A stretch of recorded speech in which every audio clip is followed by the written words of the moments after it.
Vamos chamar agora um deputado que tem tudo a ver com a questão militar. Ele é um especialista, é uma área, ele quer, inclusive, revisitar o tal do artigo 142 da Constituição Brasileira, que, como o Genuíno nos conta a história aqui, já nos contou várias vezes, é um artigo que foi enfiado goela abaixo da Assembleia Constituinte pelo Exército na época.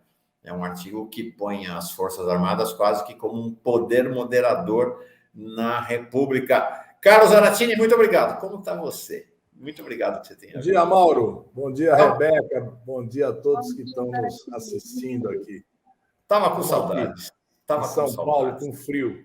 Estava com saudades. Tá bom.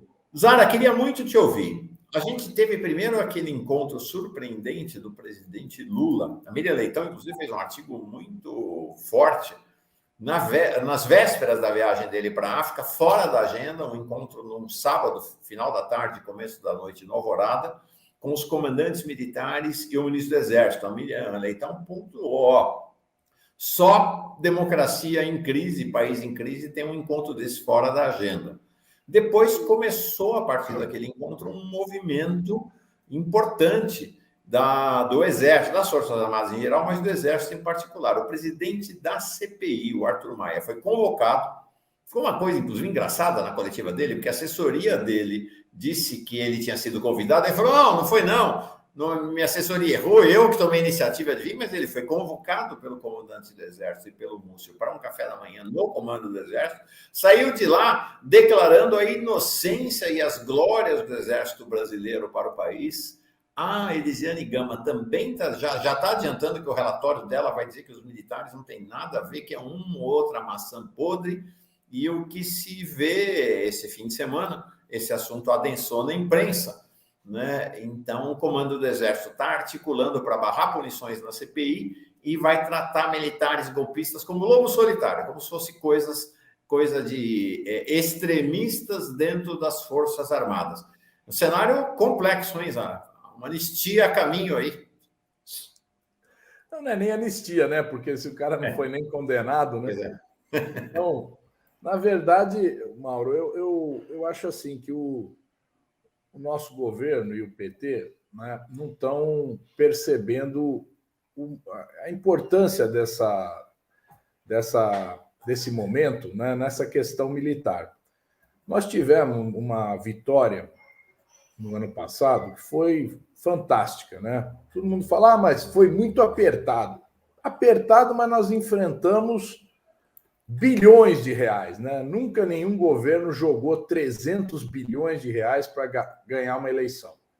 Tivemos uma posse maravilhosa, uma grande manifestação no dia 1º de janeiro, uma coisa que surpreendeu a todos. Ninguém também contava com uma manifestação tão grande e tão bonita como aquela. E no dia 8 de janeiro, a extrema-direita nos deu de bandeja a oportunidade de fazer, né, vou falar mesmo, um acerto de contas de tudo isso que aconteceu no país. Né?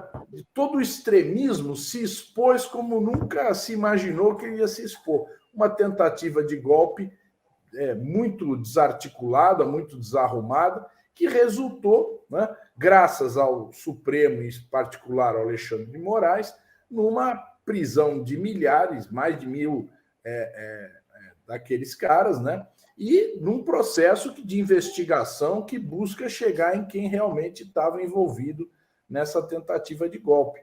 Agora, essa tentativa de golpe envolve lideranças do agronegócio, né? Envolve uma série de caras também de lideranças aí evangélicas e envolve também setores militares, né? Então, porque não haveria os acampamentos sem a condescendência dos comandantes militares. Sim. E os acampamentos, eles surgiram logo depois da vitória do Lula e ficaram até 8 de janeiro. Né? E aqueles comandos militares não resolviam aquilo ali, porque todo mundo aqui, quando passa na frente de uma área militar, sabe que não é para parar ali. E os caras ficaram acampados à vontade. Então, houve, no mínimo, uma condescendência dos militares, mas a gente já sabe que, mais do que isso, houve envolvimento, articulação de militares. Prova é que tem grupos de WhatsApp onde eles trocavam informações, né, e também faziam planejamento de apoio ao golpe.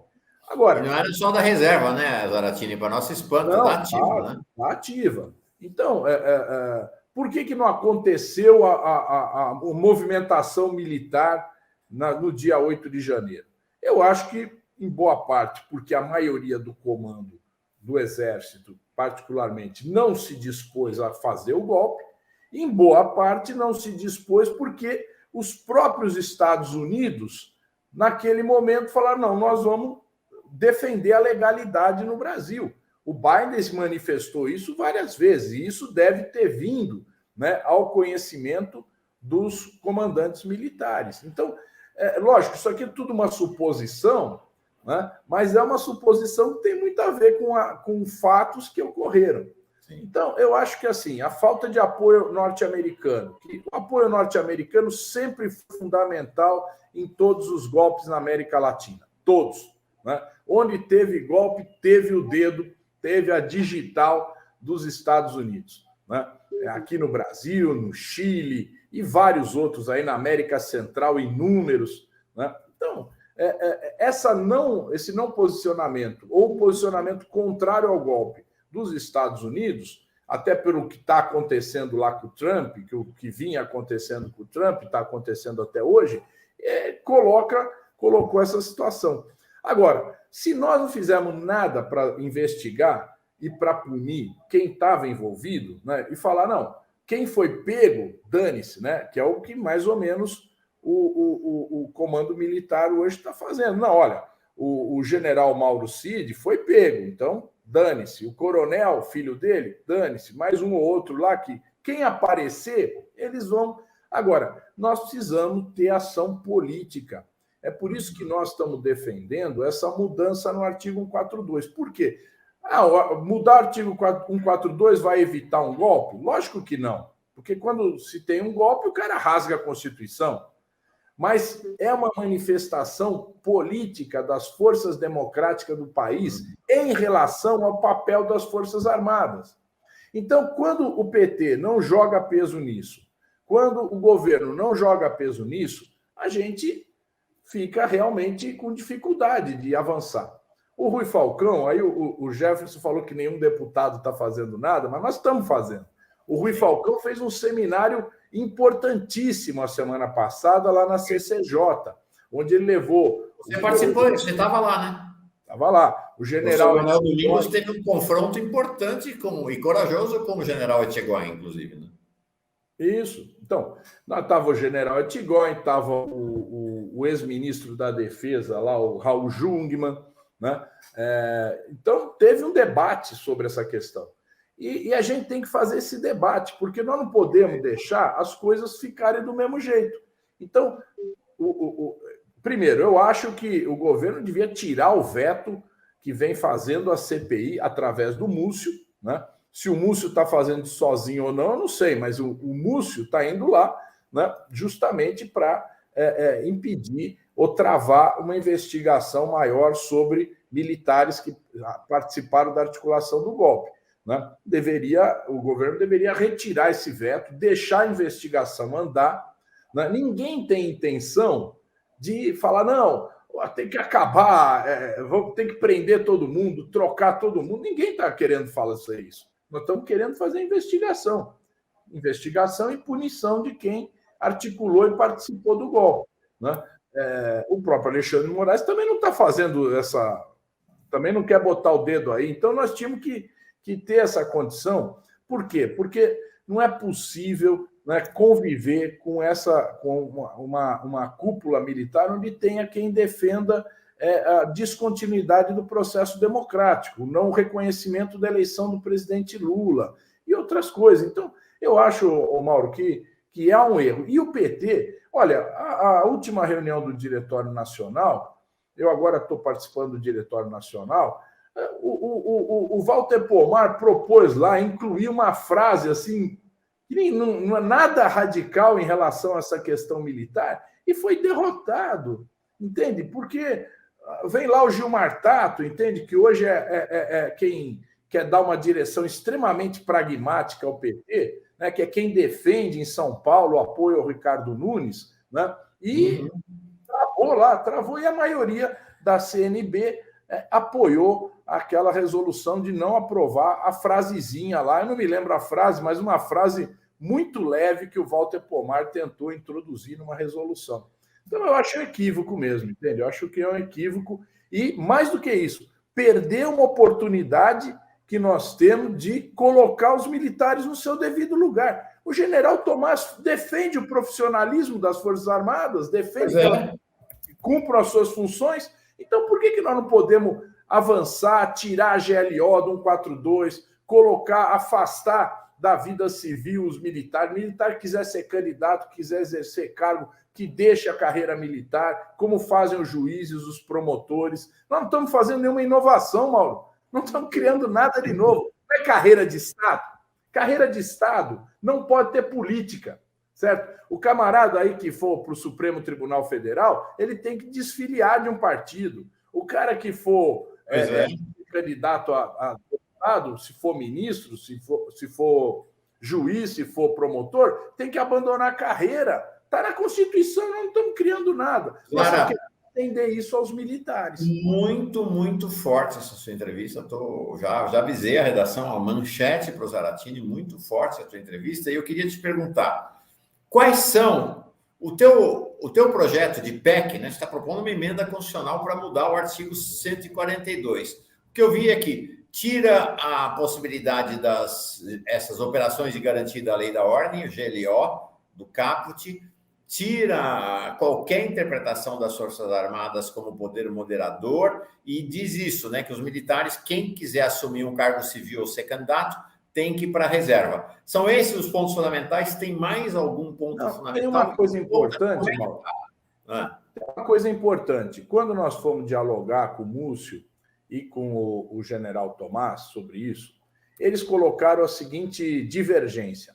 Falaram, bom, mas se vocês tiram a GLO e houver uma crise de segurança pública em algum estado, uma greve da Polícia Militar, o que a gente faz?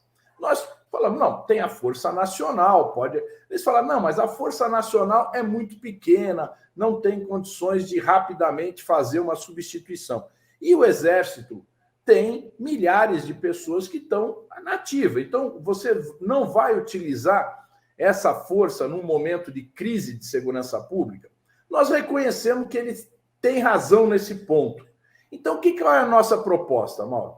Que, se houver uma crise de segurança pública em algum estado, o presidente da República poderá utilizar das Forças Armadas para substituir ou ajudar ou apoiar a força de segurança pública daquele estado. Perfeito. Encaminhando ao Congresso Nacional um pedido de autorização. E o Congresso Nacional deverá votar em 24 horas. Por que isso? Porque a gente coloca que uma ação das Forças Armadas fora do seu papel, que é o papel da defesa da soberania nacional, da segurança nacional, essa atuação na segurança pública tem que ter o aval do Congresso Nacional. Então, isso evita, por exemplo, até hoje não aconteceu, mas poderia ter acontecido, que um presidente da República coloque as Forças Armadas num estado de um governador que faça oposição a ele para desmoralizar ou para intervir indevidamente naquele estado. Então, a gente coloca a necessidade do Congresso Nacional aprovar essa decisão do presidente da República. Então, dessa forma, a gente responde ao questionamento do Múcio e do general Tomás, quer dizer, poderá haver, sim, uma participação das forças militares numa ação de segurança pública, desde que o Congresso Nacional aprove. Então, eu acho que a gente resolve o problema, né? Eu discuti isso com o Jobim, né? O Jobim acha que é uma solução. Então, eu estou muito seguro disso, irmão. A gente pode avançar nisso, acaba com essa ideia das Forças Armadas como poder moderador, né? Acaba com essa ideia essa palavra, garantia da lei e da ordem. O que é isso?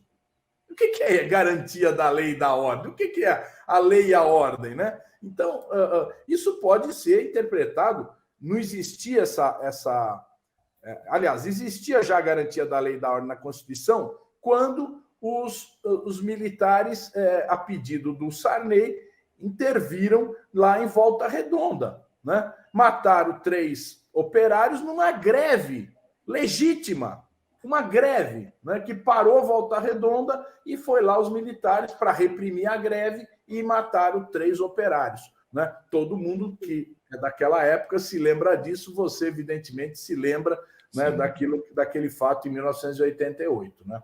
Antes da Constituição ser proclamada.